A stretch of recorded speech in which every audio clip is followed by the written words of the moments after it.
Have you ever stood at the altar, looked into someone's eyes, and suddenly realized that the person you were about to marry wasn't the love of your life, but your captor? That's exactly what happened to me. And what I'm about to share with you is the most terrifying, liberating, and life-changing experience I've ever been through. My name doesn't matter, but my story does.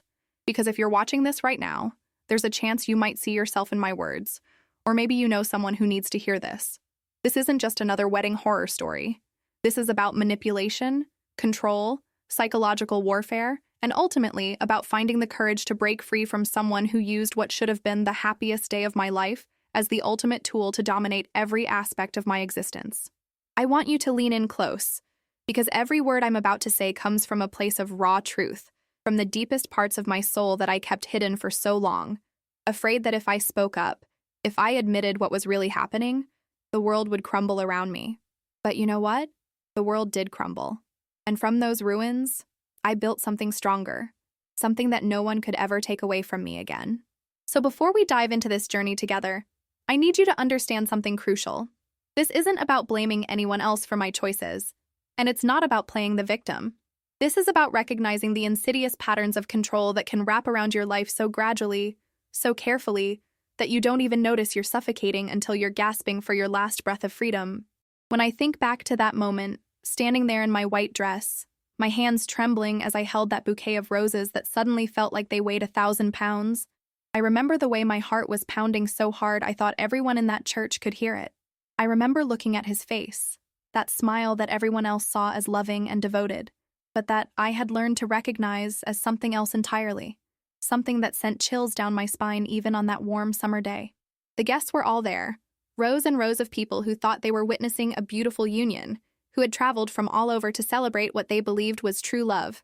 My mother was crying in the front row, tears of joy streaming down her face, completely unaware that her daughter was screaming on the inside, trapped in a nightmare that everyone else perceived as a fairy tale. My father stood beside me, ready to give me away, and I remember thinking how ironic that phrase was. Give me away. Because I wasn't being given away.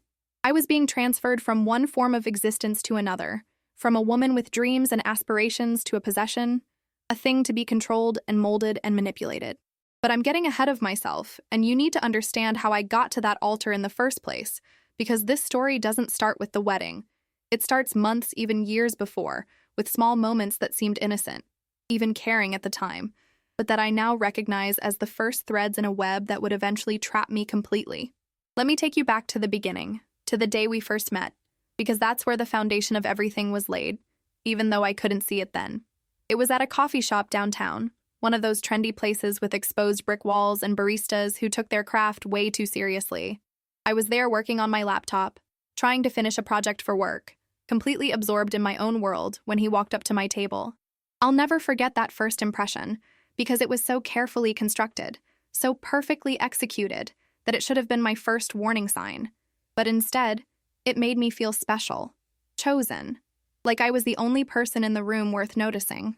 He had this presence about him, confident but not arrogant, or at least that's how he presented himself. His smile was warm, his eyes seemed kind, and when he asked if he could sit down because all the other tables were full, I said yes without hesitation.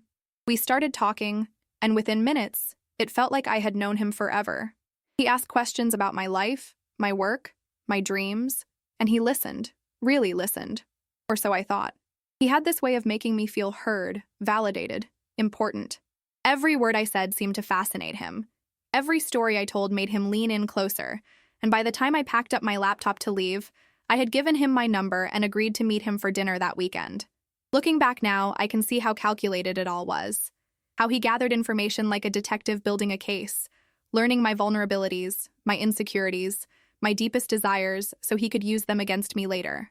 But in that moment, I just felt seen, and for someone who had spent most of her life feeling invisible, that was intoxicating. Our first few dates were magical, and I use that word deliberately because there was something almost otherworldly about how perfect everything seemed. He took me to restaurants I had always wanted to try. He remembered small details I had mentioned in passing. He showered me with attention and affection in ways that made me feel like I was the center of his universe. My friends all loved him. My family thought he was wonderful. And I started to believe that I had finally found the person I was meant to be with. The the one who would stand by my side through everything life threw at us. But then, slowly, almost imperceptibly at first, things began to change. It started with small suggestions, little comments that seemed like he was just looking out for me. He'd mentioned that maybe I should wear something different when we went out. Nothing harsh, just a gentle observation that what I had chosen wasn't quite right for the occasion. He'd offer to help me manage my finances because he noticed I sometimes struggled to keep track of my spending, and at first, I was grateful for the assistance. He started asking me to check in with him throughout the day, just quick texts to let him know where I was and what I was doing, and he framed it as concern for my safety, as proof that he cared about me. And because I had been conditioned by romantic movies and love songs to believe that jealousy and possessiveness were signs of deep devotion, I interpreted these behaviors as evidence that he loved me more than anyone ever had. I didn't recognize them for what they really were, the early stages of isolation and control, the groundwork being laid for what would eventually become a prison I couldn't escape. The manipulation intensified so gradually that I can't pinpoint exactly when caring suggestions became demands, when checking in became surveillance, when loving guidance became total control over every aspect of my life. It's like watching the seasons change. You don't notice the exact moment summer becomes fall. You just wake up one day and realize the leaves are different colors, and the air has a chill you hadn't felt before. That's how it was with him. One day I looked up and realized that I couldn't remember the last time I had made a decision on my own, the last time I had seen my friends without him present, the last time I had worn something he hadn't approved of or eaten at a restaurant he hadn't chosen. My phone was constantly buzzing with messages from him, asking where I was, who I was with, why I wasn't responding fast enough. If I took more than a few minutes to reply, he'd call, and his voice would have this edge to it, this tension that made my stomach knot up with anxiety. He'd say he was worried, that he just wanted to make sure I was okay. But underneath those words was an unmistakable message. You belong to me, and I need to know everything you're doing at all times. My friends started to drift away, not because I didn't want to see them, but because every time I made plans, something would come up. He'd have a crisis that needed my immediate attention, or he'd plan something special for us that conflicted with my plans, or he'd simply make it so uncomfortable and exhausting to go out with friends that it felt easier to just stay home with him. And the worst part was that he made me feel guilty about wanting time to myself, like I was being selfish or uncaring if I prioritized anyone or anything over him. He'd bring up all the things he did for me, all the ways he showed his love, and he'd make me feel like I was ungrateful, like I didn't appreciate everything he sacrificed for our relationship. Looking back, I can see that he sacrificed nothing, but I sacrificed everything. My independence, my friendships, my sense of self, all slowly eroded until I didn't recognize the woman I had become. I stopped pursuing the hobbies I loved because he'd make subtle comments about them being a waste of time. I stopped wearing the clothes that made me feel confident because he preferred me in things that were more modest, more appropriate, more aligned with his vision of who I should be. I stopped expressing opinions that differed from his because disagreements would turn into hours-long arguments where he'd twist my words and make me feel stupid for thinking differently. And through it all, he maintained this image to the outside world of being the perfect boyfriend, supportive and loving and devoted, while behind closed doors, he was systematically dismantling everything that made me who I was.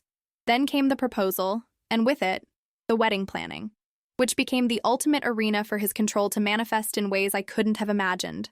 He proposed at a fancy restaurant in front of all our friends and family, a grand gesture that was more about performance than genuine emotion. And I said yes because by that point I had been so thoroughly conditioned that the thought of saying no, of disappointing everyone, of facing his reaction, was more terrifying than committing the rest of my life to someone who was slowly suffocating me. The ring was beautiful, expensive, exactly the kind of thing that would photograph well and make people think I was lucky, blessed, living a dream. But as soon as that ring was on my finger, everything escalated. The wedding wasn't going to be our celebration, it was going to be his masterpiece, his ultimate demonstration of control. Every single decision about the wedding became a battle, and not because we had different tastes or visions, but because he needed to assert his dominance over every tiny detail. When I suggested a small, intimate ceremony with close friends and family, he insisted on a massive affair with hundreds of guests, most of whom I didn't even know. When I showed him pictures of simple, elegant dresses that I loved, he told me they weren't appropriate, that I needed to wear something that reflected his status, his taste, his vision of what his wife should look like on their wedding day. Notice I said his wife, not his partner, not his equal, because that's how he saw me, as an extension of himself, a reflection of his success and control. He took over the entire planning process, making decisions without consulting me, then presenting them as if we had decided together. He chose the venue, the caterer, the flowers, the music, everything. And when I tried to voice my opinion, to inject even a tiny piece of myself into this wedding that was supposed to be about both of us, he'd shut me down with that look, that tone of voice that made me feel small and insignificant. He'd remind me that he was paying for most of it, that he had better taste, that I should just trust him and be grateful that he was taking care of everything. My mother noticed something was off. I could see it in her eyes when she visited and saw how stressed I was, how much weight I had lost, how I'd flinch slightly when my phone buzzed with another message from him. She asked me if I was sure about getting married, if I was truly happy, and I lied to her face, smiled and assured her that everything was perfect, that I was just stressed from work and wedding planning like any bride would be.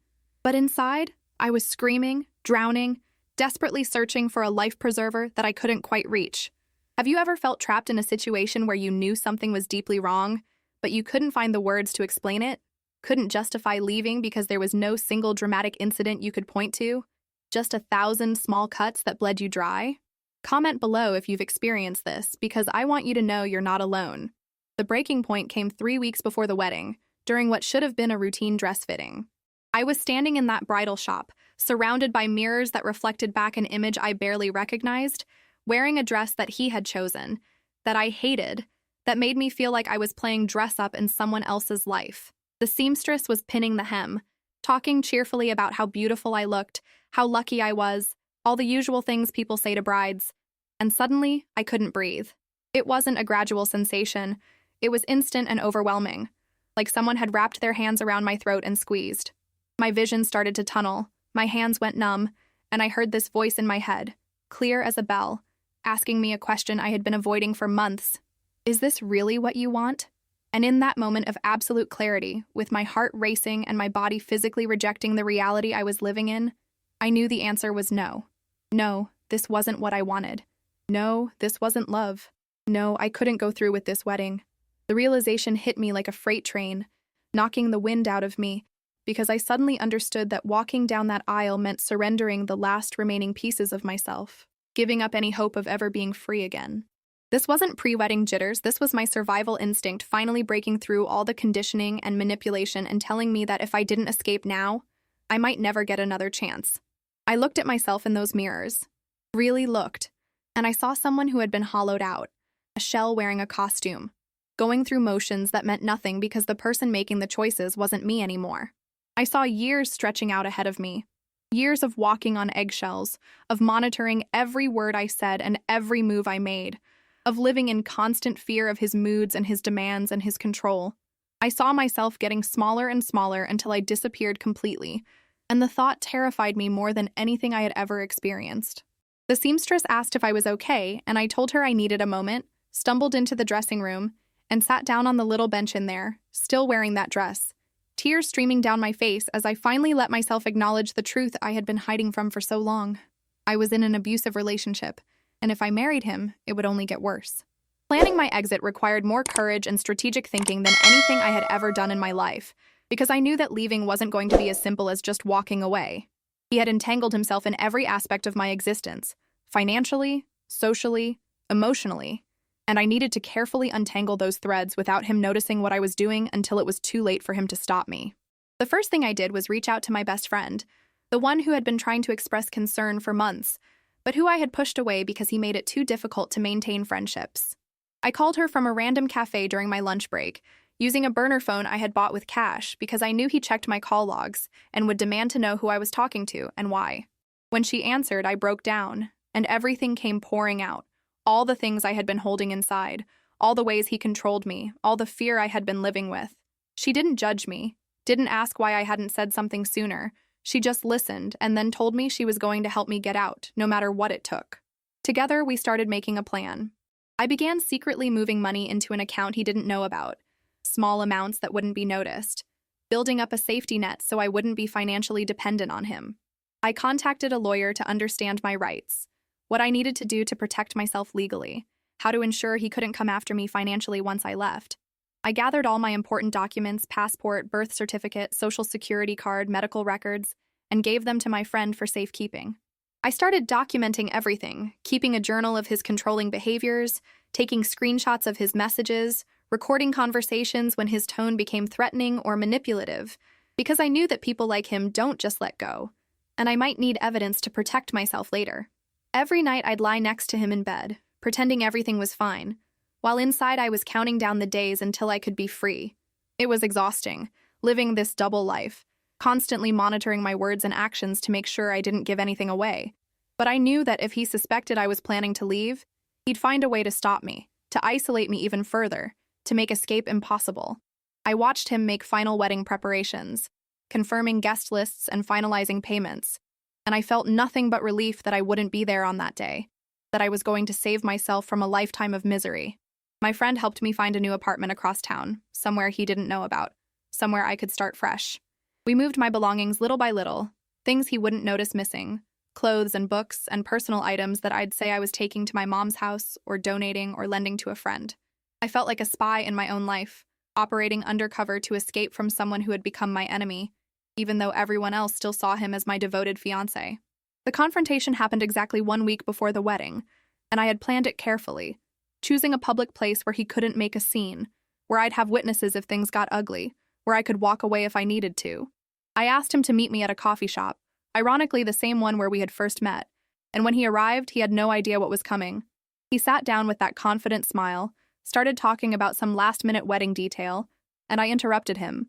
I told him we needed to talk, and something in my voice must have alerted him because his expression changed, became guarded, and I saw a flash of something dark in his eyes.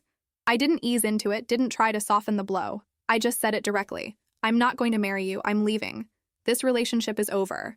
The silence that followed felt like it lasted forever, and I watched his face go through a series of emotions, confusion, disbelief, anger, and then something calculating, like he was trying to figure out how to manipulate the situation back under his control. He started with the reasonable approach, asking what was wrong, what he had done, telling me we could work through whatever I was feeling, that it was just cold feet, that every bride goes through this. But I had prepared for this, had practiced what I was going to say, and I didn't let him derail me. I told him that it wasn't cold feet, it was clarity. I told him that I had finally seen our relationship for what it really was, that his love wasn't love, it was control, and I was done being controlled.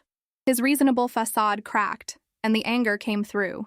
He raised his voice, started listing all the things he had done for me, all the money he had spent on the wedding, how I was humiliating him, how I was selfish and ungrateful and making a huge mistake.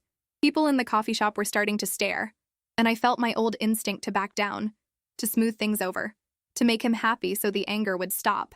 But I fought against that instinct, reminded myself why I was doing this, and I stood my ground. I told him that I didn't owe him my life because he had paid for a wedding, that his money didn't buy him ownership over me, that I was a person with rights and choices, and the right to choose not to be with someone who made me feel worthless. I told him I had already moved out, that I had secured my finances, that I had everything I needed to start over and there was nothing he could do to stop me. I watched his face change again, and this time I saw something I had never seen before, fear, because he was realizing that he had lost control, that his carefully constructed prison had been dismantled while he wasn't looking, and I had escaped. The aftermath of that confrontation was both terrifying and liberating, and I want to be honest with you about what it was really like, because leaving an abusive relationship isn't like the movies where you walk away and everything immediately gets better. He didn't just accept my decision and move on, he fought back with every weapon in his arsenal, and I had to stay vigilant and strong even when I wanted to crumble under the pressure. He called me constantly, dozens of times a day, leaving voicemails that ranged from apologetic to threatening, trying every angle to get me to come back. When I blocked his number, he used other phones, borrowed friends' phones, even created fake social media accounts to send me messages. He showed up at my work, waiting outside the building, trying to intercept me when I left, forcing confrontations where he'd go through his whole routine again, apologizing, promising to change, then getting angry when I wouldn't engage. I had to get a restraining order, which was one of the most validating, but also one of the most terrifying things I've ever done, because putting that legal boundary in place meant acknowledging publicly that I had been in danger, that his behavior was serious enough to warrant court intervention. He tried to turn people against me, spreading stories about how I had betrayed him, how I was mentally unstable, how I had led him on and then abandoned him at the last minute. Some people believed him, And I lost relationships with mutual friends who chose to side with him or who didn't want to get involved in the drama. But I also found out who my real friends were, the people who stood by me, who believed me, who helped me rebuild. My family was incredible, especially my mom, who told me she had been praying I would find the courage to leave, that she had seen what was happening and had been terrified I was going to go through with the wedding. Hearing her say that, knowing that people had noticed but hadn't known how to help, made me realize how much shame and silence had kept me trapped. He tried to use the wedding cancellation as leverage, threatening to sue me for his financial losses, claiming I owed him for everything he had spent. My lawyer shut that down quickly, reminding him that gifts and expenses related to an engagement weren't legally recoverable, and that if he continued to harass me, we'd pursue additional legal action. That finally got through to him, or at least convinced him that I wasn't going to be easily intimidated back into submission. Slowly, over weeks and then months, the messages became less frequent, the surprise appearances stopped, and I began to feel like I could breathe again without constantly looking over my shoulder. Rebuilding my life after leaving him was like learning to walk again after a serious injury, retraining muscles that had atrophied, finding my balance in a world that felt completely different than it had before. I had to relearn who I was, without his voice in my head, telling me what to think, what to wear, what to want.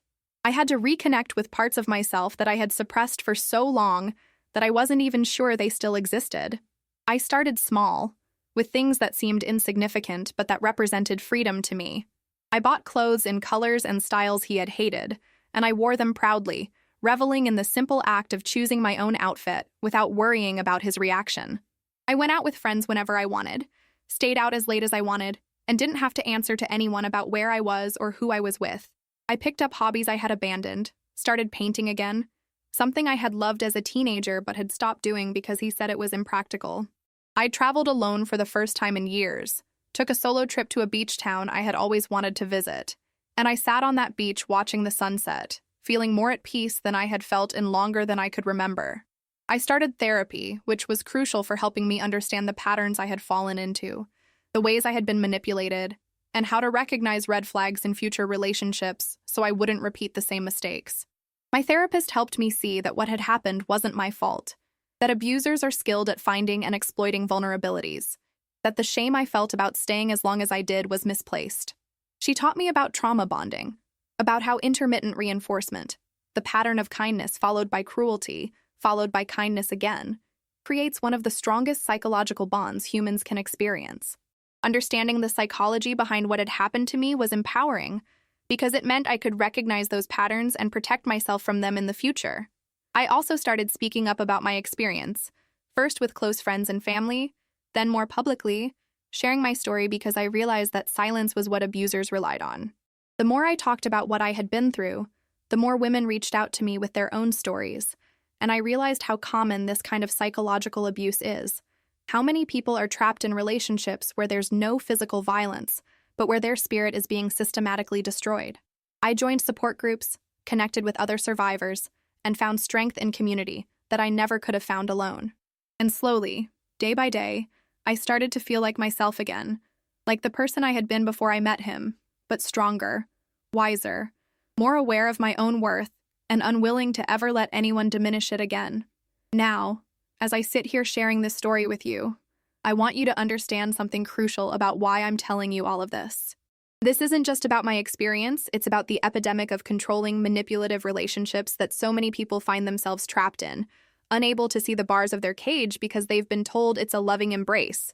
It's about the way society romanticizes possessiveness and jealousy, the way we're taught that someone who wants to know where you are every second of the day is showing they care, when really they're showing they don't trust you or respect your autonomy. It's about the subtle ways control manifests, not always as dramatic violence or obvious cruelty, but as 1,000 small erosions of your selfhood until you don't recognize your own reflection. I want you to know that if you're in a relationship where you feel like you're constantly walking on eggshells, where you've stopped seeing friends or pursuing interests because it's just easier than dealing with your partner's reaction, where you feel like you need permission to make basic decisions about your own life, that's not normal. And it's not love. Real love doesn't require you to shrink yourself to make someone else feel bigger. Real love doesn't need to control in order to feel secure. Real love celebrates your independence and encourages your growth. It doesn't fear it. And if you're reading the signs I've described and recognizing them in your own relationship, please know that it's not too late to leave, that you deserve better, that there is life and joy and freedom waiting for you on the other side of that decision, even though I know how terrifying it feels to take that first step. I'm not going to lie to you and say it's easy, because it's not. Leaving is hard, rebuilding is hard, standing up for yourself when everyone around you is telling you to just work it out, to try harder, to be more understanding, that's incredibly hard. But staying in a relationship that's destroying you is harder, and the cost is your very self. I want you to hear me when I say that you are worth fighting for, that your happiness and safety and peace of mind are worth whatever discomfort comes with leaving, that you don't owe anyone your life just because they've invested time or money or emotion into a relationship with you. You are not obligated to set yourself on fire to keep someone else warm, and you are not responsible for managing someone else's emotions at the expense of your own well-being. If my story resonates with you, if you see yourself in my words, please take it as a sign to start taking steps toward freedom, whatever that looks like for you. Talk to someone you trust, research resources in your area for people leaving abusive relationships, start documenting what's happening, make a safety plan. And if you're not in this situation, but you know someone who might be, please don't judge them for staying. Don't demand to know why they don't just leave, because I promise you they've asked themselves that question 1,000 times. Instead, let them know you're there, that you'll support them whenever they're ready, that you believe them, because sometimes that lifeline of unconditional support is what makes escape possible.